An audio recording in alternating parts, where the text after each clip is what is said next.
सभी को मेरा प्रेज लॉर्ड और सभी को मेरा धन्यवाद। और आज रविवार के दिन में हम वचन ध्यान करेंगे, पढ़ेंगे यूहन्ना का लिखा हुआ पहला पत्री 5 अध्याय और वचन 14। यूहन्ना का लिखा हुआ पहला पत्री 5 अध्याय वचन 14। और हमें उसके सामने जो हियाव होता है वह यह है कि यदि हम उसकी इच्छा के अनुसार कुछ मांगते हैं तो हमारी सुनता है। हालेलुया। पहले हम प्रार्थना करेंगे, फिर वचन के ध्यान में जाएंगे। हालेलुया। पिता परमेश्वर, हम धन्यवाद करते हैं, हम आपकी स्तुति करते हैं, महिमा देते हैं। हम आज रविवार के दिन में आपके सन्निधि में, आपके शरण में आ रहे हैं पिता। और हमने अभी यूहन्ना का लिखा हुआ पहले पत्रिका 5 अध्याय वचन 14 पढ़ा है। प्रभु निश्चय, प्रभु यीशु आज हमसे बात कीजिए, प्रभु यीशु हम पर अनुग्रह कीजिए, ताकि परमेश्वर हम वचनों के गहराई में जाए, वचन हमें समझ में आए, वचन के अनुसार हम चल सके। और प्रभु यीशु आपके मार्ग में, द्वार में और आशीषों में बढ़ते जाए, सहायता कीजिए। हर दुष्ट आत्मा शक्ति जो भी आतंक लाएगा, यीशु मसीह के नाम में हम भानते हैं। पिता आप सहायता कीजिए, यीशु के नाम प्रशस्त पवित्र नाम में प्रार्थना में मांग रहे परम पिता, आमीन। तो निश्चय वचन यूहन्ना का लिखा हुआ पहला पत्रिका 5 अध्याय और वचन 14 में कि हमें उसके सामने जो हियाव होता है वह यह है कि यदि हम उसकी इच्छा के अनुसार कुछ मांगते हैं तो हमारी सुनता है। हालेलुया। तो निश्चय ही हमें हिम्मत तब रहता है, हमें उसके सामने हियाव ये रहता है कि अगर हम उसकी इच्छा के अनुसार कुछ मांगते हैं तो फिर वो हमें मिल जाता है। इसीलिए मरकुस सुसमाचार के 14 अध्याय के 36वें वचन में भी जब यीशु मसीह प्रार्थना कर रहे थे गेत्सेमने के उस जगह में, तो उन्होंने प्रार्थना यह किया कि अगर हो सके तो इस पात्र को मेरे सामने से हटाइए, या जो कुछ मेरे साथ होने वाला है उसे मुझसे हटाइए, मुझसे दूर कीजिए। लेकिन फिर तुरंत उन्होंने कहा नहीं नहीं, फिर भी है परमेश्वर, तेरी इच्छा पूरी हो करके। हालेलुया। क्योंकि निश्चय ही प्रभु की इच्छा के अनुसार हम कुछ मांगते हैं या कुछ करते हैं तो ही निश्चय वो हमारी सुनता भी है और हमारे लिए वो भलाई भी है और वो हमारे लिए महिमा का कारण है। जैसे यीशु मसीह क्रूस पर चढ़ना निश्चय था, लेकिन वो सब कुछ पता था उन्हें, इसलिए उन्होंने कहा इस पात्र को मुझसे हटाइए, हो सके तो इस पात्र को मुझसे हटाइए। लेकिन फिर भी उन्होंने कहा, तुरंत उन्होंने परमेश्वर से प्रार्थना की, मेरी नहीं प्रभु तेरी इच्छा पूरी हो। क्योंकि वो पात्र उन्हें अपनाना ही था, उन्हें इस दुनिया के लिए जो कीमत चुकानी थी, जो प्राण उनका देना था, जो लहू बहाना था, वो तो करना ही था ताकि उनकी महिमा हो और जो भी उनके नाम पर विश्वास करे वो अनंत जीवन पाए। उसके लिए तो उस तकलीफ से तो गुजरना ही था, क्रूस पर तो चढ़ना ही था। हालेलुया। वैसे ही हमें हमारे जीवन में हमारी तकलीफें हमें लगते हैं क्यों आए हैं करके, लेकिन निश्चय ही उन्हीं तकलीफों में और उन्हीं संकटों में, उन्हीं तकलीफों में परमेश्वर के महिमा के अनुसार हमारा बदलना भी रहता है। हाँ, बदलने के लिए उन तकलीफों से गुजरना रहता है, वो जरूरी रहता है। हालेलुया। पतरस की पहली पत्री में पहले अध्याय में इसीलिए लिखा हुआ है कि कुछ तकलीफें या कुछ क्लेश हमें जरूरी है इसलिए आते हैं। हालेलुया। हम परमेश्वर के इस उद्धार को पाकर बहुत खुश हो जाते हैं और फिर बहुत ही आनंदित होते हैं, लेकिन कुछ प्रकार के तकलीफों में हमें गुजरना पड़ता है क्योंकि वो जरूरी है। क्योंकि जो नष्ट होने वाला सोना ही अग्नि के उस भट्टी में डालकर उसे शुद्ध किया जाता है, उससे श्रेष्ठ तुम्हारे विश्वास को परखने के बाद परमेश्वर तुम्हें और तुम्हारे विश्वास को और तुम्हारे आत्मिक जीवन को और तुम्हारे जीवन के द्वारा कई लोगों को फिराने के लिए वो हमें सिद्ध करना चाहते हैं।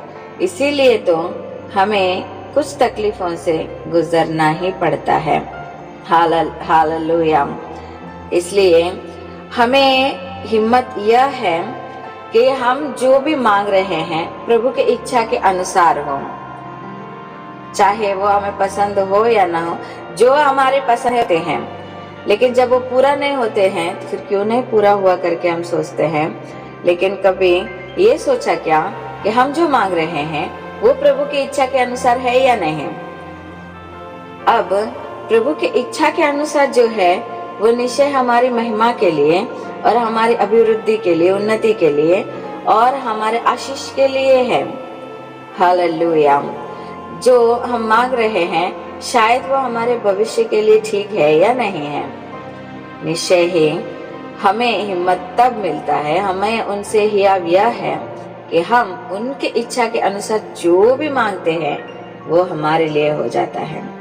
इसीलिए परमेश्वर के इच्छा के अनुसार या परमेश्वर के कार्य को पूरा करने के लिए जो भी मांगोगे वो तुम्हारे लिए दिया जाएगा, निश्चय दिया जाएगा। अगर प्रभु के इच्छा के अनुसार तुम मांगोगे तो वो चाहे कौन सा भी हो, कौन सा भी कार्य हो, कैसे भी कार्य हो, अगर प्रभु के इच्छा के अनुसार है और प्रभु के कार्य के लिए है या फिर परमेश्वर के इच्छा के अनुसार है तो निश्चय वो तुम्हारे लिए दिया जाएगा। असंभव है तो भी दिया जाएगा। हालेलुया।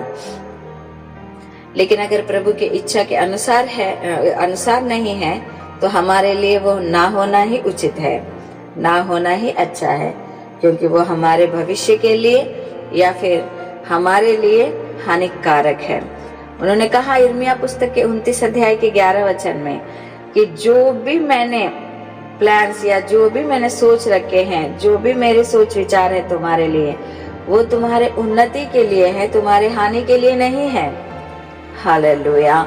इसीलिए निश्चय परमेश्वर के इच्छा में अगर हम अपनी इच्छा जोड़ेंगे और परमेश्वर के इच्छा के अनुसार हम अगर मांगेंगे तो फिर निश्चय वो हमारे लिए दिया जाएगा। हालेलुया। यशायाह पुस्तक के 55 अध्याय के 3 वचन में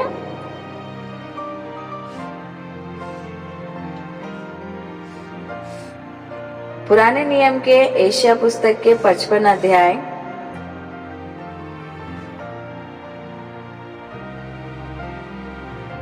कान लगाओ और मेरे पास आओ, सुनो, तब तुम जीवित रहोगे और मैं तुम्हारे साथ सदा की वाचा बांधूंगा, अर्थात दाऊद पर की अटल करुणा की वाचा। हालेलुया।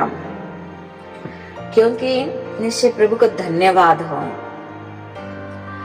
उन्होंने कहा कि दाऊद के साथ जो अटल करुणा की वाचा जो मैंने बांधी है वो मैं तुम्हारे साथ भी बांधूंगा। इसलिए आ जाओ मेरे पास और कान लगा के सुनो, तो तब तुम जीवित रहोगे। हमें इधर उधर की बातों की ओर और यहाँ वहाँ की बातों की ओर नहीं, परमेश्वर की बातों की ओर हमारे कान को लगाकर हमें सुनना है। प्रभु जो सुना रहे हैं उसे सुनना है, तब हम जीवित रहेंगे। अब जो कोरोना इस दुनिया में आया है, जो कोविड-19 की सिचुएशन चल रहे हैं, तो ये मर रहे हैं, वो मर रहे करके हम सुन रहे हैं। कुछ प्रभु के लोग भी और कुछ अन्य लोग भी मर रहे करके हम सुन रहे हैं। लेकिन वचन ये कहता है कि अगर हम उनके पास जाएंगे और कान लगाकर सुनेंगे तो फिर हम लोग जीवित रहेंगे। हालेलुया। परमेश्वर को हमारा मरना और मिट्टी क्या उनकी स्तुति करती है? इसीलिए दाऊद ने कहा कि मिट्टी क्या तुम्हारी स्तुति करेगी? हे परमेश्वर, मुझ पर अनुग्रह कर करके। तो फिर निश्चय ही मिट्टी तो उनकी स्तुति नहीं करेगी। तो तुम्हारा मरना, क्या परमेश्वर तुम्हारे मरने से प्रसन्न होंगे? इसीलिए तो वो कह रहे हैं कि मेरे पास आओ, कान लगाओ और तुम जीवित रहोगे। फिर मरने का भय अपने हृदय में रखने की और मरने का भय अपने जीवन में रखने की कोई जरूरत नहीं है। अगर हम प्रभु के पास जाएंगे, अगर हम परमेश्वर के बातों की ओर, उनके वचनों की ओर कान लगाकर सुनेंगे, तो फिर निश्चय जीवित रहेंगे। और जीवित रहेंगे ऊपर से वचन अगुवाई करता है कि दाऊद पर की अटल वाचा जो मैंने उससे अटल करना की वाचा जो मैंने बांधे हैं, वो तुम्हारे साथ भी मैं बांध दूंगा। हालेलुया। इस अच्छे वचन के लिए प्रभु को धन्यवाद हो, क्योंकि हम डर रहे हैं कि अगर हमारे आजू बाजू वालों को ये हो रहा है और हमारे पहचान वाले भी मर रहे हैं, हम जिन्हें देख रहे हैं वो भी मर रहे हैं, कई लोग मर चुके हैं, अब मेरा नंबर आएगा क्या? या फिर मेरी गति भी, मेरी स्थिति भी ऐसी होएगी क्या? ऐसा अगर कोई सोच के डर रहा है तो फिर निश्चय ऐसे बातों से डरने की जरूरत नहीं है, क्योंकि परमेश्वर का वचन अगुवाई करता है कि अगर हम उनके पास जाएंगे और कान लगाकर सुनेंगे तो फिर निश्चय हम बच भी जाएंगे और हम जीवित भी रहेंगे। इसलिए मरने की सोच या फिर फिक्र करते हुए टूटने की जरूरत नहीं है। बस हमें परमेश्वर की बातों की ओर ध्यान लगाना है, कान लगाना है, उनके इच्छा के अनुसार हमें मांगना है। हम जो मांग रहे हैं हमें ये परखना है कि ये उनकी इच्छा के अनुसार है या नहीं तो हम अगर ये साधारण से प्रार्थना करेंगे कि हे परमेश्वर है, वो अगर तेरी इच्छा के अनुसार हो तो वो हो जाए, और तेरी इच्छा के अनुसार नहीं हो तो हो करके अगर हम प्रार्थना करेंगे तो फिर निश्चय हम अपने आप को परमेश्वर के शरण में लाने वाले, परमेश्वर के इच्छा के अनुसार चलाने वाले बनेंगे। हालेलुया। तो वचन यही अगुवाई करता है कि दाऊद पर जिस तरह अटल करना की वाचा उन्होंने बांधी है, वो तुम्हारे साथ भी और हमारे साथ भी, और जो भी उनके ओर आकर कान लगाकर उनकी बातें सुनेंगे, जो भी मन फिराएंगे, उन सबों की ओर आज का वचन यह अगुवाई करता है कि मेरे पास आओ और कान लगा के सुनो, तब तुम जीवित भी रहोगे और मैं तुम्हारे साथ दाऊद के जैसे अटल करना की वाचा बांधूंगा। हालेलुया। निश्चय ही वचन ये अगुवाई करता है 87 भजन संहिता के 5वें वचन में, भजन संहिता 87 भजन संहिता के 5वें वचन में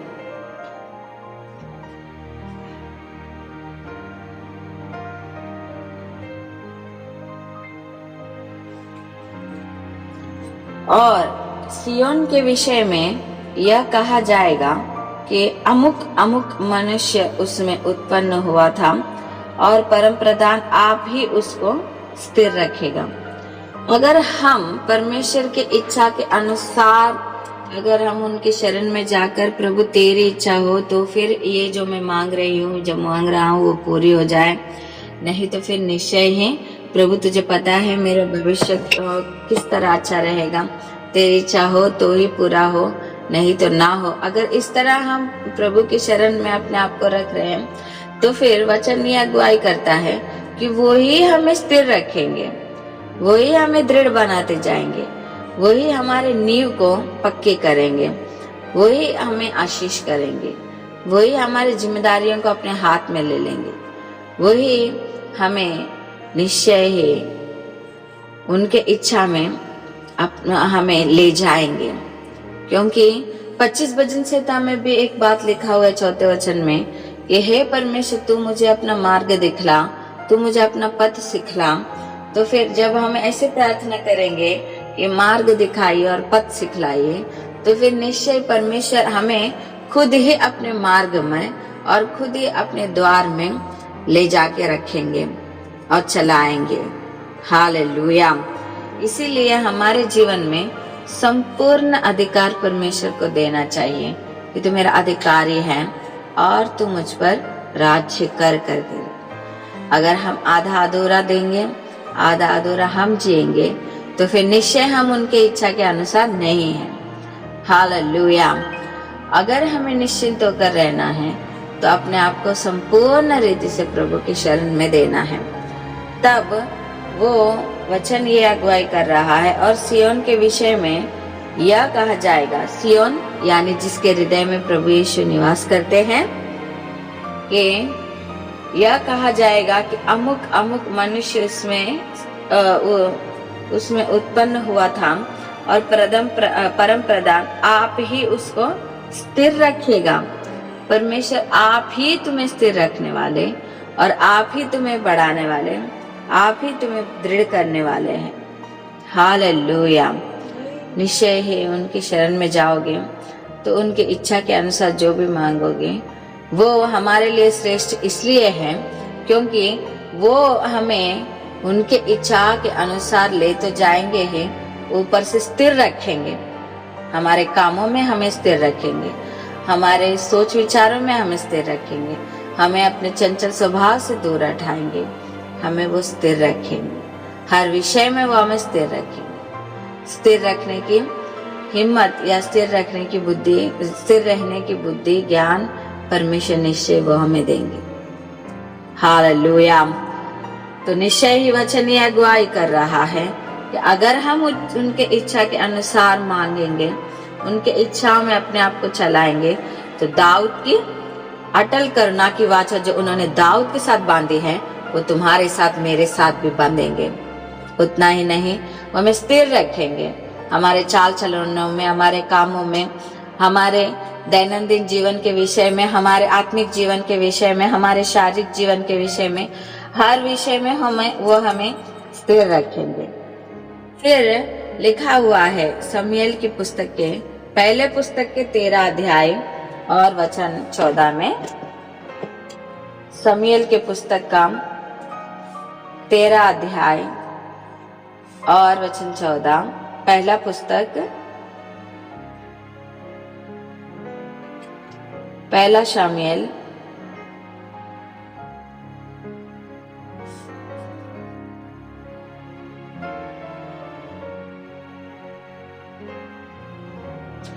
परंतु अब तेरा राज्य बनाना रहेगा।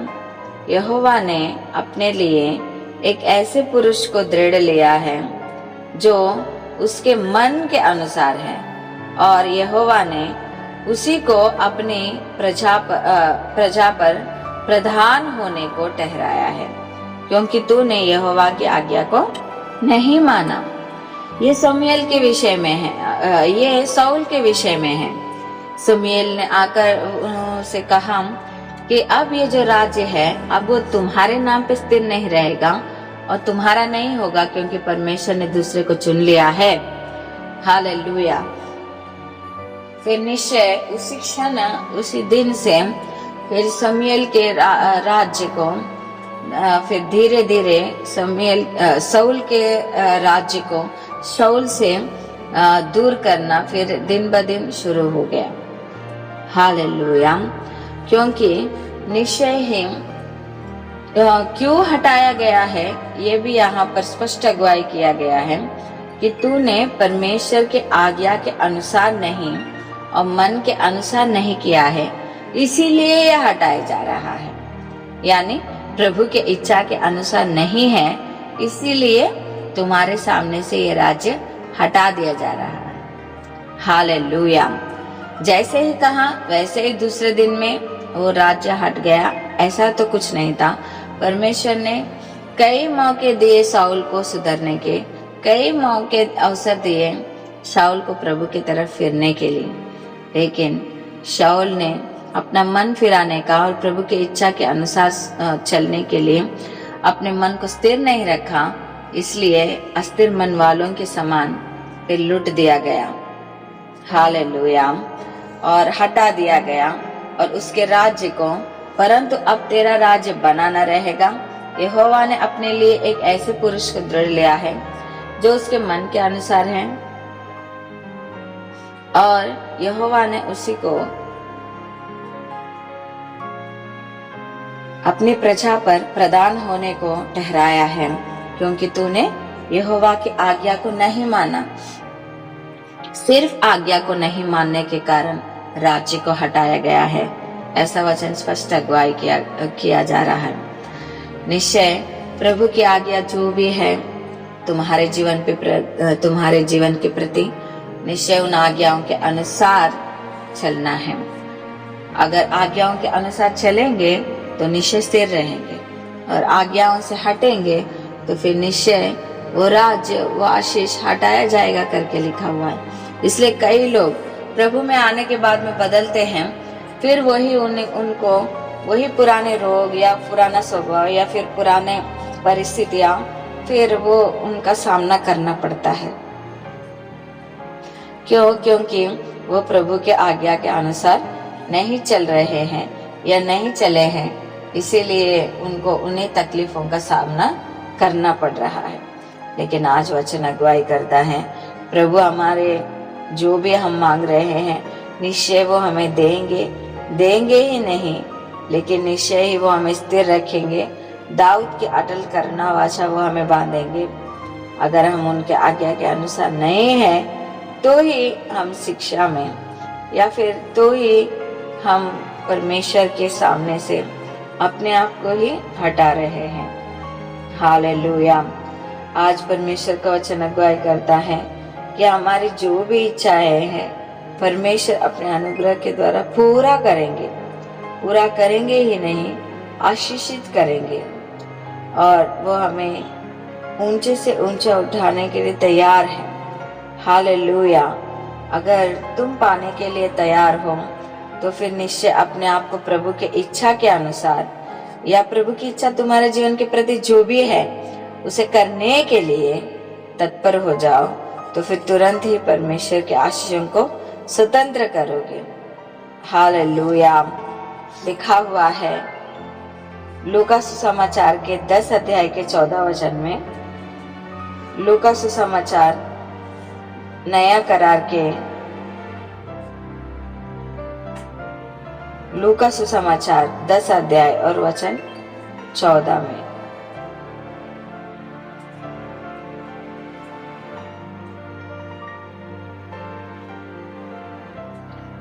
परंतु न्याय के दिन तुम्हारी दशा से सूर और सैदा की दशा सहने योग्य होगी।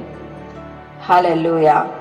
और वही बात मत्ती सुसमाचार के 10 अध्याय के 13 वचन में भी लिखा हुआ है, क्योंकि 14 वचन स्पष्ट अगुवाई कर रहा है, परंतु न्याय के दिन तुम्हारी दशा से सूर और सैदा की दशा सहने योग्य होगी। क्योंकि जो लोग इस सुसमाचार को नहीं मानेंगे, या जो लोग परमेश्वर के इच्छा के अनुसार अपने आप को नहीं चलाएंगे, वहां पर लिखा हुआ है कि उन लोगों के जीवन को न्याय के दिनों में तुम्हारी दशा सूर और सैदा की दशा से भी सहने योग्य होगी।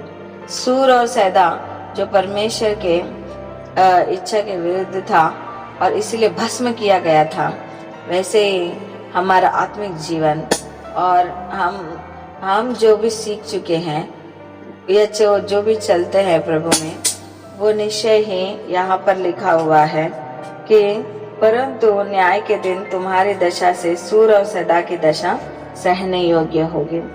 वो शायद ही नष्ट हो जाएगा जो हमने अभी तक प्रभु में पाया है। हालेलुया। क्योंकि उन्होंने अपने चेलों को सिखाते हुए कि जो भी यीशु समाचार मांगेंगे वो कुशल या फिर वो क्षेम या फिर वो अच्छाई उनके जीवन में भी होगा, लेकिन जो नहीं मानेंगे, निश्चय यहाँ पर लिखा हुआ है कि उनकी दशा सोदोम और गमोरा से भी अधिक सहने योग्य होगा। सूर और सैदा से भी उसकी दशा अधिक सहने योग्य रहेगा। हालेलुया। निश्चय ही परमेश्वर हमें नष्ट करने के लिए, तहस नहस होने के लिए, या फिर नुकसानों में चलने के लिए, या फिर रोते हुए रहने के लिए नहीं बुलाया है। उन्होंने अपनी इच्छा को हमारे जीवन में पूरा करने के लिए बुलाया है। जैसे यीशु ने कहा यूहन्ना सुसमाचार के 14 अध्याय में, मैं अपने मर्जी के अनुसार जीने इस पृथ्वी में नहीं आया हूँ, मैं प्रभु की इच्छा को पूरी करने के लिए यहाँ आया हूँ, तुम लोगों के बीच में भेजा गया हूँ। ऐसा उन्होंने कई बार कहा। हालेलुया। निश्चय जैसे यीशु मसीह को उन्होंने बुलाया ताकि उनकी इच्छा को पूरी हो, वैसे तुम्हें भी और हमें भी इस पृथ्वी में इसलिए बुलाया है, और इस समय में ये इस उद्धार में इसलिए बुलाया है ताकि हमारे वजह से भी परमेश्वर के इच्छाएं इस पृथ्वी पर पूरा हो। इसीलिए तो यीशु ने प्रार्थना सिखाते हुए मत्ती सुसमाचार के 6वें अध्याय के 9वें वचन में कहा है कि हे पिता, तेरा राज्य आ जाए और जैसे तेरी इच्छा स्वर्ग राज्य में पूरी हो रही है उसी तरह पृथ्वी में भी पूरा हो जाए। इस प्रार्थना का मतलब यही है कि हम जो भी मांगेंगे उनके इच्छा के अनुसार हो, हम जो भी चाह रहे हैं उनके इच्छा के अनुसार हो, तो निश्चय ही वो हमें मिल जाएगा और निश्चय ही हम उसमें आशीषित होंगे। हालेलुया। प्रभु ने इन अच्छे वचनों के द्वारा आज हमें अगुवाई किया है, इन अच्छे वचनों के द्वारा हमें चलाया है। इसके लिए प्रभु हमें धन्यवाद करते हैं, हम आपकी स्तुति करते हैं, हम आपको धन्यवाद करते हैं। हे पिता, जो भी प्रभु यीशु आज इन वचनों को सुन रहे हैं या भी जो भी सुनेंगे आगे जाके, निश्चय वो जो भी मांग रहे हैं या जो भी चाह रहे हैं तेरी इच्छा के अनुसार हो, ताकि वो लोग उसे खोए नहीं, ताकि प्रभु यीशु हालेलुया रिबार अंदर वरिष्ठ निश्चय ही उनके जीवन में तेरी मर्जी पूरा हो और तू जो आशीष उन्हें देना चाहता है वो पूरा हो, तू जो महिमा देना चाहता है उनके जीवन में वो पूरा हो। हाँ प्रभु, वो स्थिर हो जाए। हाँ प्रभु, दाऊद की अटल करुणा की वाचा जो तूने दाऊद से बांधी जिन और हमसे बांधना चाहता है, तो निश्चय जितने सुन रहे हैं दाऊद के अटल करुणा की वाचा उनके जीवन में भी पूरा हो। हाँ प्रभु यीशु, उन्हें आप स्थिर कीजिए, उन्हें आप प्रभु यीशु वो प्रभु हालेलुया आपके सोच विचारों में से हटे नहीं। हाँ प्रभु यीशु, वो आपकी इच्छा से हटे नहीं। पिता सहायता कीजिए, अनुग्रह कीजिए। हर दुष्ट आत्मा शक्ति जो भी आपकी इच्छा सुना हटा रहा है, यीशु मसीह के नाम में हम इस वक्त भां देते हैं, चाहे कितना भी कठिन हो प्रभु यीशु, लेकिन निश्चय तू प्रभु हर जगह जगह में रहकर छुड़ाने वाला है। इसलिए विश्वास करके तेरी इच्छा को और तेरी इच्छा के अनुसार मांगे और तेरी इच्छा के अनुसार चले और तेरी इच्छा को पूरी करते रहे। सहायता कीजिए, अनुग्रह कीजिए। हाँ प्रभु, सबको मैं आपके शरण में दे रही हूँ, अपने आप को, अपने परिवार को भी आपके शरण में दे रही हूँ। यीशु के नाम में, प्रशस्त पवित्र नाम में ये प्रार्थना में मांग रही हूँ परम पिता। आमीन, आमीन और आमीन।